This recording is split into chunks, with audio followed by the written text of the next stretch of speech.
We have this assumption of war and who fights it. And our image is a man in uniform. What motivates them? Well, it must be politics. That must be why they want to go to war. And when you look at the 21st century, it just doesn't hold true.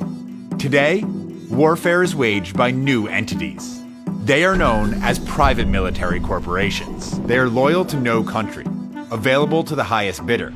And for the past 20 years, they have been steadily privatizing war. I started Blackwater as a way to stay connected to the SEAL teams. Blackwater had the right culture, and we ran very hard when our customers called us. More than 100,000 missions, no one under our care ever killed or injured. We took over a remote base one time, and we did it with 25 guys. And we replaced 166 soldiers, and that's why the company grew very quickly.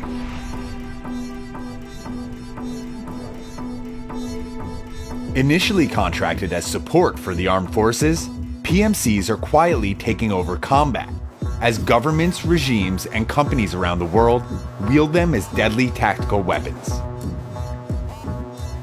Despite their prominence in the headlines, little is known about this hidden industry. We wanted to know more, so we set out on a global journey to witness their operations firsthand.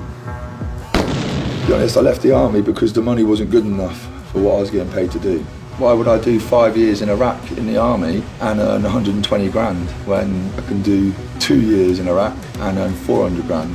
Certainly in my era, anybody who was any good in the army isn't in the army anymore. As of March 13th, 2013, private contractors represented 62% of the total forces in Afghanistan, setting a chilling new precedent in the nature of military occupation. It amazes me how many people there are out there who are willing to get involved in this kind of thing. I can make a dozen phone calls, and within a month, we'll have 1,000 guys. In the 10 years after 9/11, the US government has spent more than $3.3 trillion in private defense contracts. And all that money doesn't just buy the world's best soldiers. It buys access to the world's most advanced weapons.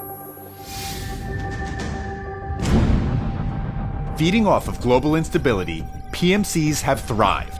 In fact, the third largest company in the world is a private military corporation, and most people have never heard of them. The day of the private military has arrived.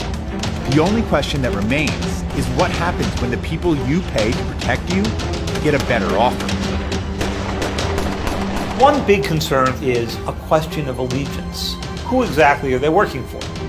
We've seen them work for human rights groups, environmental groups, drug cartels, terrorist groups. They cover the entire moral spectrum. Some people argue that they're already well regulated. That's just false. Which leads you to wonder, with advanced weaponry, highly trained soldiers, billions of dollars at their disposal, and few regulations, what happens if they stop taking orders and start taking over?